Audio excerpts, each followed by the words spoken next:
2025-26 শিক্ষাবর্ষে 4,879 জন স্নাতক ও অস্নাতক শিক্ষক নিয়োগ করা হয়েছে। যদি মাধ্যমিক স্তরেও আমরা দেখি, সেখানেও কিন্তু আমরা উল্লেখযোগ্য সংখ্যায় নিয়োগ করেছি। 2018 সাল থেকে মাধ্যমিক শিক্ষা অধিকারের অধীনে 1,413 জন পোস্ট গ্রাজুয়েট টিচার এবং 1,471 জন গ্রাজুয়েট টিচার নিয়োগ করা হয়েছে। পাশাপাশি 145 জন স্পেশাল এডুকেটর, 117 জন স্কুল লাইব্রেরিয়ান এবং 105 জন ফিজিক্যাল এডুকেশন টিচার নিয়োগ করা হয়েছে। এবং যে কথাটা আমাদের এলপি সাহেব বলছিলেন যে শুধু টিচার নাই, এদেরও কিন্তু খুব দে আর অলসো টিচার, এবং তাদেরও কিন্তু আমরা সেইভাবে নিয়োগ করেছি। এলিমেন্টারি এবং সেকেন্ডারি এডুকেশনের অধীন যদি যে শূন্য পদগুলো আছে সেগুলো আমরা ফিল আপ করার জন্য আমাদের দপ্তর থেকে শুরু হয়ে গেছে কাজ ইতিমধ্যে।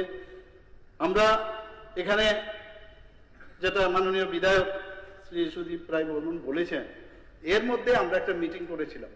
মিটিং করে আমরা বলেছি আপনারা বের করুন সমস্ত আধিকারিকদের, ডিএমদের, আমরা ভার্চুয়ালি ওনাদের সাথে যোগাযোগ, যে কোন স্কুলের মধ্যে কোন স্কুলের মধ্যে বাউন্ডারি নেই, বিশেষ করে মেয়েদের স্কুলের বাউন্ডারি কোন স্কুলে নেই, কোন স্কুলে ব্ল্যাকবোর্ড নেই, কোন স্কুলে আপনার চক নাই। আমরা জানি এগুলো চক থাকে না, ব্ল্যাকবোর্ড, তন্ত্রকে পেন্টিংও করা যায় অনেক সময়, জল আছে কিনা, টয়লেট আছে কিনা, সমস্ত বিস্তারিত যে বিষয় আমাদের জানানোর জন্য আমরা কিন্তু কাজ করে যাচ্ছি।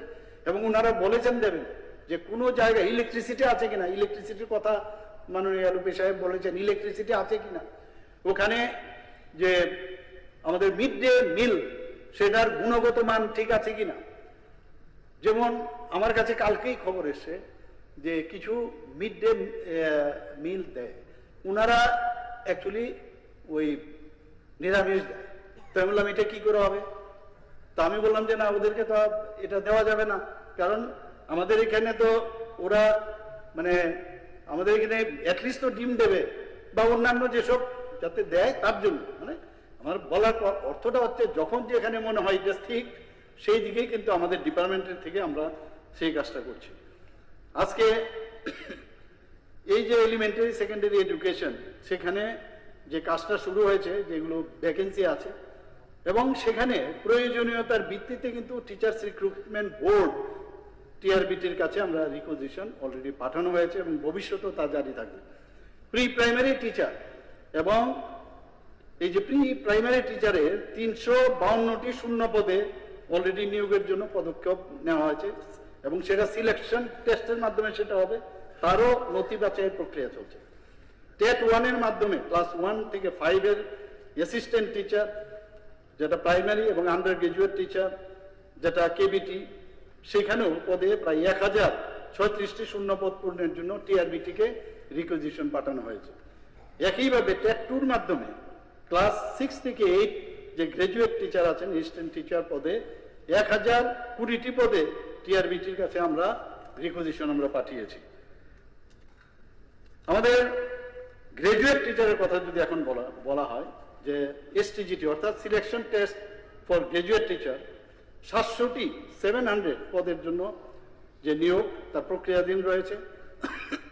আরো 230টি পদে নিয়োগ মাননীয় সুপ্রিম কোর্টের, আপনারা সবাই জানেন যে অনেক সময় সব প্রবলেম হয়, কোর্টের ইন্টারফেয়ারেন্স চলে আসে, সেই কারণে এটা স্থগিত রাখা হয়েছে। আমি এই সবার মাধ্যমে রাজ্যের যুব সমাজ, যারা চাকরি প্রার্থী এবং অভিভাবকদের আশ্বস্ত করতে যায় যে আমাদের শিক্ষক নিয়োগের প্রক্রিয়া বন্ধ নেই, নিয়োগ চলছে, আগামী দিনও এই নিয়োগ চলবে। তবে শিক্ষক নিয়োগের মতো গুরুত্বপূর্ণ বিষয় আমাদের সরকার অত্যন্ত দায়িত্বের সাথে সেটা কাজ করছে, কিন্তু সেখানে যোগ্য প্রার্থীর যে প্রাপ্যতা, প্রযোজ্য রিক্রুটমেন্ট রুলস, প্রশাসনিক প্রয়োজন এবং বাজেটারি প্রভিশন, সেগুলো সবকটা বিবেচনা করতে হয়, বললেই হবে না। সেইগুলোর সাথে পর্যায়ক্রমে যে ভ্যাকেন্সিগুলো আছে সেগুলো পূরণ করছি আমরা, এবং আইন ও বিধি যতক্ষণ ধরে না, আদারওয়াইজ এগুলো